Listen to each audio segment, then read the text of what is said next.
기자슈 만지용입니다. 오늘은 2025년을 맞아서 오랜만에 이분들 소식 전해드리겠습니다. 바로 피프티입니다. 엄밀히 말해서 피프티 사태라기보다 이제는 템퍼링 의혹 사건. 아직까지 결론 낸 건 아니니까 의혹이란 얘기는 꼭 붙여주겠습니다.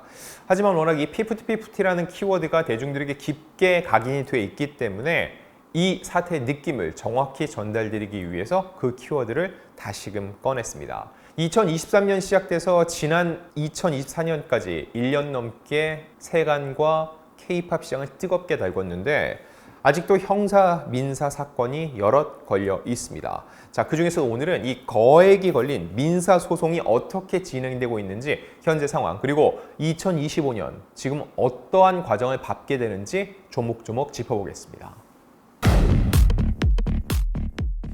자, 일단 민사 소송. 이 소송 가액만 무려 350억 원입니다. 이를 진행하기 위해서 어트랙트가 법원에 지불한 인지액만 1억 1,200만 원이 넘습니다. 어트랙트 입장에서는 싸우지 않을 수 없는 다툼이라는 거죠. 그렇기 때문에 이 억대의 인지액을 지불하면서까지 이 소송을 이어가고 있습니다. 자, 첫 번째 소송입니다. 어트랙트가 워너뮤직 코리아를 대상으로 진행한 소송입니다. 지난해 10월 22일 접수, 가장 최근에 접수된 건이죠. 원고 소가는 무려 200억 원입니다. 200억 원의 피해에 대한 보상을 하라고 어트랙트를 주장을 하고 있고 인지액만 6,349만 9,500원입니다. 이 사태 좀 더 면밀하게 말씀드리면 어트랙트가 워너뮤직 코리아를 상대로 손해배상 청구를 제기한 겁니다. 템퍼링 의혹이 핵심이에요. 워너뮤직 코리아의 진모 전 대표와 윤모 전무를 상대로 200억 원대의 손해배상 청구 소송을 제기했다고 밝혔습니다. 그러면서 워너뮤직 코리아가 템퍼링 과정에서 주요한 역할을 했다. 이들은 전 멤버 부모들과 함께 2023년 5월 17일 워너뮤직 코리아 본사에서 템퍼링 회의를 진행했고 당사는 당시에 핵심 증거를 모두 확보했다고 주장을 했습니다. 이어서 피프티 전 멤버들의 정상적인 활동을 방해한 불법적인 행위로 인해 회사에 막대한 피해를 발생했다면서 이 거액의 소송을 제기하게 된 이유를 밝혔습니다. 지난해 10월 소장이 접수되고 연말에 따로 재판이 열리진 않았습니다. 그리고 피고의 소송 대리인이 올해 1월 2일 처음으로 답변서를 냈는데 여기서 제가 말씀드리고 싶으면 답변서를 냈다는 건 뭐죠? 카운트 파트너, 법률 대리인이 정해졌다는 거죠. 여기서 새로운 로펌 하나가 이름이 등장합니다. 바로 태평양입니다. 국내 5대 로펌 하면은 통상적으로 김앤장, 태평양, 세종, 광장, 화우 이 정도로 얘기를 하는데 그동안 광장은 어트랙트 쪽 변호인이었고 태평양이 워너뮤직 코리아 전 대표 등을 대리하는 임무로 들어왔다는 거죠. 5대 로펌의 두 곳이 또 맞붙게 됐습니다. 과연 어떤 결론을 내게 될지 더욱더 귀추가 주목될 수밖에 없는 상황인 거죠. 자, 두 번째 소송입니다. 어트랙트가 전 멤버 3인 등 총 12명을 대상으로 제기한 손해배상액 130억 원가량의 민사소송입니다. 2023년 12월 18일 접수됐으니까 벌써 이 소송도 1년이 넘게 진행되고 있습니다. 인지액만 무려 4,143만 9,500원이었고요. 자, 어트랙트는 전 멤버 3인 등에게 전속계약 위반에 따른 손해배상 청구 소송을 제기를 했는데 아울러 이들의 음악 프로듀싱을 맡겼던 더 기버스 안성일 대표와 멤버들의 부모 역시 가담한 것으로 지목하면서 함께 책임을 묻겠다는 입장이죠. 어트랙트 측은 전 멤버 세나, 시오, 아란 3인에 대해 전속계약 위반에 따른 손해배상과 위약벌을, 전속계약 부당 파기에 적극적으로 가담한 더 기버스 안성일과 백진실, 그리고 3인 멤버들의 부모 등에게 공동 불법 행위로 인한 손해배상을 각 청구하는 민사소송을 제기한다고 당시 밝혔습니다. 그 당시 손해배상액은 130억 원이었는데 추후 이것이 확대될 수 있다는 얘기도 했습니다. 왜일까요? 산정한 손해배상액과 위약벌은 수백억 원에 이른다. 다만 소송 과정에서의 추후 손해 확대 가능성을 고려해 우선 소장 제출 단계에서는 명시적 일부 청구 방식으로 소송을 제기한다고 설명을 했습니다. 자, 이 소송 제기한 지 1년이 넘었죠? 어느 정도까지 진행이 됐을까요? 당초 지난해 8월 29일 첫 변론 기일이 잡혔었는데 이게 기일 변경됐습니다.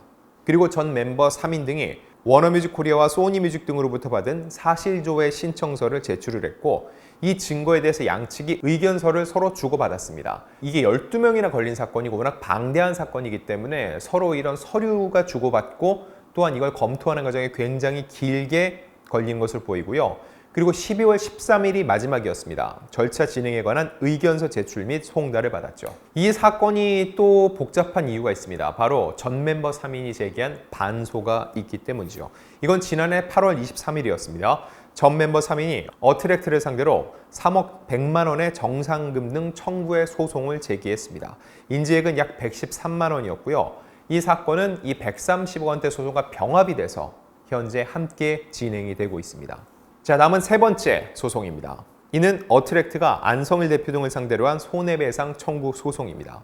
2023년 9월 27일 제기가 됐고 원고 소가는 21억 4,950만 원, 인지액은 727만 원 정도였습니다. 이 내용이 뭐냐면 일단 더 기버스와 안성일 대표, 백진실 이사를 상대로 한 손해배상 청구 소송인데 이 소장 내용을 보면은 이들은 어트랙트와 체결한 업무 용역 계약상의 의무를 위반했고 어트랙트 업무를 방해했으며 어트랙트를 기망하거나 원고의 이익에 반하는 배임적인 행위를 해 재산상 손해를 입혔다는 취지로 소송을 제기한 거였죠.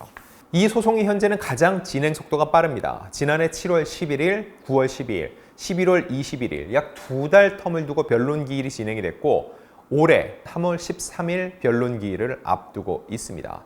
자, 근데 중간에 또 하나의 변수가 있습니다. 지난해 11월 20일 원고 측 대리인, 즉 어트랙트에서 청구 취지 및 청구 원인 변경 신청서를 제출했습니다. 과연 이 소송 관련해서 어떤 청구 취지가 변경됐는지 저희가 이건 추후 확인 후에 다시 전달드리겠습니다. 그런데 저희가 앞서 말씀드렸죠. 엄밀히 말해서 이제는 피프티 사태가 아니라 어트랙트 사태라고요. 왜냐면은 이미 피프티는 키나를 제외하고 나머지 4명 멤버가 충원돼서 현재는 5인조로 지난해부터 활발하게 활동을 해가고 있기 때문이죠. 자, 그럼 여기서 궁금해집니다. 지난해 5인조로 재가동된 피프티는 어떠한 성과를 거뒀고 현재는 어떤 상황일까요? 일단 데뷔 후 첫 미국 투어를 성공적으로 마쳤습니다. 지난해 12월 16일 뉴욕 타운홀 공연을 마지막으로 러브 스프링클 투어 인 USA의 마침표를 찍었습니다. 지난해 11월 28일이 시작이었어요. 샌프란시스코에서 포문을 열었고 LA, 피닉스, 휴스턴, 댈러스, 시카고, 애틀란타를 거쳐 뉴욕에서 이 8개 도시를 도는 투어를 마무리했죠. 소속사는 새롭게 제표된 멤버 5명이 함께 최초로 공개하는 곡들로부터 멤버들의 솔로 무대까지 이번 투어에서만 만나볼 수 있는 스페셜한 스테이지로 펼쳤다. 공연장은 팬들의 환호로 가득했다고 전했고 멤버들은 다수의 곡을 영어 버전으로 준비해 현지 팬들이 보다 더 공연을 즐길 수 있도록 배려했다. 빌보드 신화를 썼던 메가 히트곡 큐피드 무대와 투어에서 처음 선보인 겨울 시즌송 윈터 글로우를 최초 공개했다고 밝혔습니다.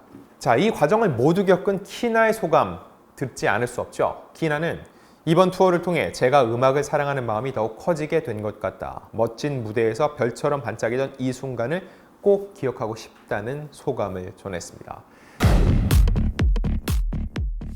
이 투어에서 겨울 시즌송을 공개했다고 했는데 이 겨울 시즌송이 남다른 성과를 냈습니다. 바로 미국 빌보드 스텝이 선정한 2024 베스트 뉴 크리스마스 송에 뽑혔다는 거죠. 자, 이 빌보드에 따르면 이 겨울 시즌송 윈트 글로우의 수록곡 너티 오 나이스가 24년 베스트 뉴 크리스마스 송으로 선정됐다고 밝혔고요. 즐거운 케이팝과 세련된 레트로 재즈 감성을 결합했다. 기존의 흐름을 바꿀 만큼 강렬하고 신나는 곡이라고 칭찬을 했습니다. 자, 그럼 올해 피프티의 계획은 어떻게 될까요? 원래는 신년 콘텐츠가 준비되고 있었습니다. 하지만 미뤄졌습니다. 그 이유는 이 제주항공 참사 희생자들을 애도하는 마음 때문이었습니다. 지난해 12월 30일 공식 입장문이 나왔는데 가족분들께 깊은 애도와 위로를 전한다면서 당사는 2025년 신년을 맞이해 피프티의 리버스 라이브 방송 및 새로운 콘텐츠를 준비하고 있었으나 정부가 지정한 국가 애도 기간에 따라 준비했던 콘텐츠의 연기를 결정했다고 밝혔습니다. 근데 국가 애도 기간이 1월 4일로 마무리됐기 때문에 조만간 피프티의 새로운 콘텐츠를 만나볼 수 있을 것으로 보입니다. 자, 근데 여기서 그칠 수는 없죠. 전 멤버 3인들의 근황 역시 함께 체크해 드리겠습니다. 이들은 지난해 그룹 어블룸이라는 새 이름으로 복귀 신호탄을 쐈습니다. 새 소속사의 산하 레이블 매시브 ENC의 걸그룹으로 이제 활동을 시작하는 건데 최근에 미국에서 촬영한 콘텐츠를 SNS 채널에 공개하기도 했죠. 상반기 안에는 활동을 시작한다고 하는데 과연 어떤 콘텐츠를 내놓을지, 그리고 이들의 반향은 어떻게 될지 이 역시 저희가 체크해 가면서 보도해 드리겠습니다.